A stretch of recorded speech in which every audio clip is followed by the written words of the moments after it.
Sikyong Pempasering is the president of the Tibetan government in exile. He's in Canada after attending the Halifax Security Forum, and he joins us now. Mr. Sering, it's good to meet you.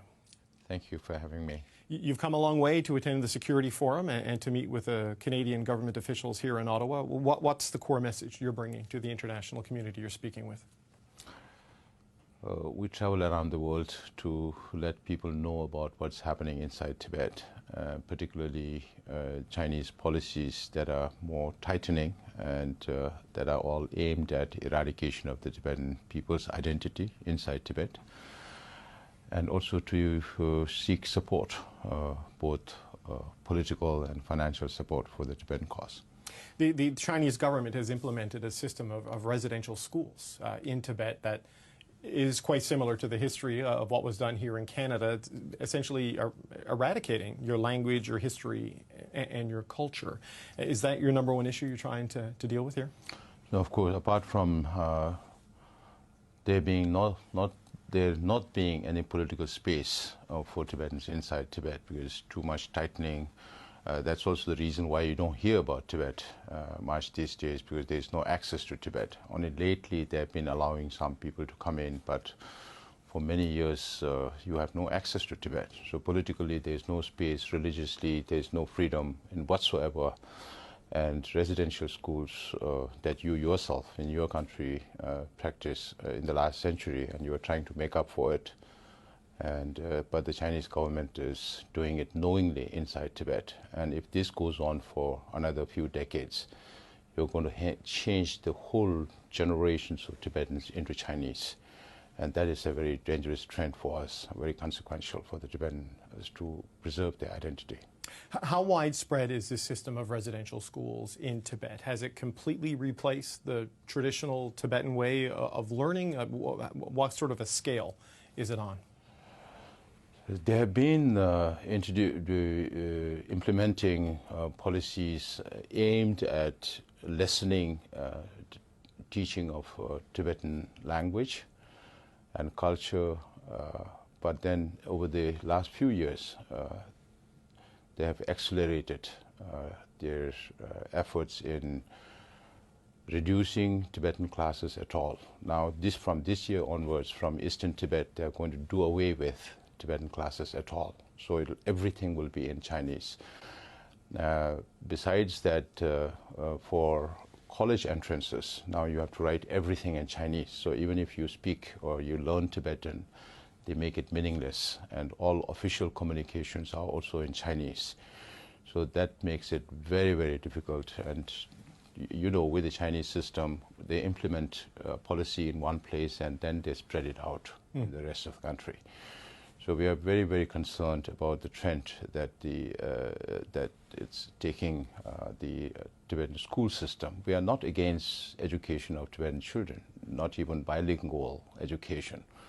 But when the whole education system is aimed at changing people's mindset, keeping children away from their family, away from their language, away from their culture, and turn every Tibetan into Chinese. It's not happening only in Tibet, but also in Uyghur, in East Turkestan, or even in Mongolia. So that is very, very consequential.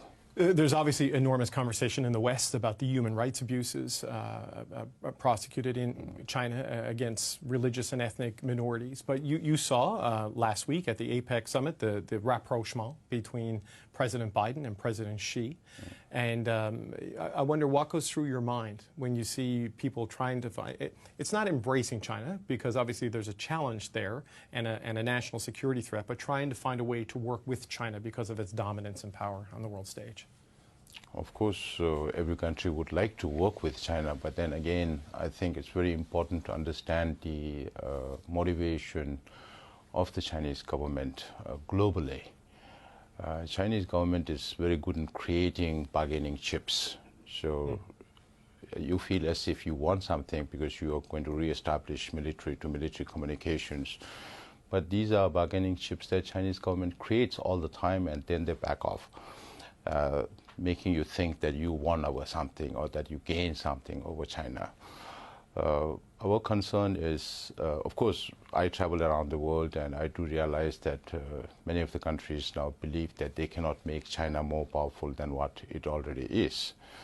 And some countries also even tell us that the dragon is biting at us. So my response is, who made the dragon so strong to make it able to bite at you? But knowingly that the Chinese or the dragon is biting at you, but if you still keep feeding the dragon, then whose fault is it? That's something that we need to think over. Of course, engagement with China is very important. Nobody wants anarchy in China. It's the second largest economy. But then at the same time, I think we have to be very, very conscious about China's belligerence in the region and China's bellicosity towards Taiwan.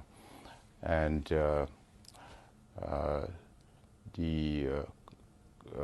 well, you've touched on something there that I wanted to ask you about just as a final point, because when we speak about China as a security threat and human rights abuses, we speak about the threat to Taiwan, on the possibility of an invasion there or some sort of military effort that could spark a wider conflict. And we talk a lot about what a lot of people call a genocide against the Uyghurs with the re-education camps and the various measures that they're taking there. We don't talk a lot about Tibet much anymore. We don't hear a lot about it very much. And you've just spelled out a system of residential schools that, if left unchecked, will wipe out your language and culture potentially over the next period of years. Do you feel the Tibetan cause has been kind of lost in the focus on the other issues on the global stage? It's not lost. It's not all the issues do not remain at the same level at all the times. Right. That's why I keep telling my Uyghur friends also and our other friends also that it's not a competition between Tibetans and Uyghurs. As long as the perpetrator is the same, the Chinese government, it reflects the same on the international community. Okay. Pemba Tsering, Sik Yung, President of the Tibetan Government in Exile. Thank you so much for your time today. Thank you.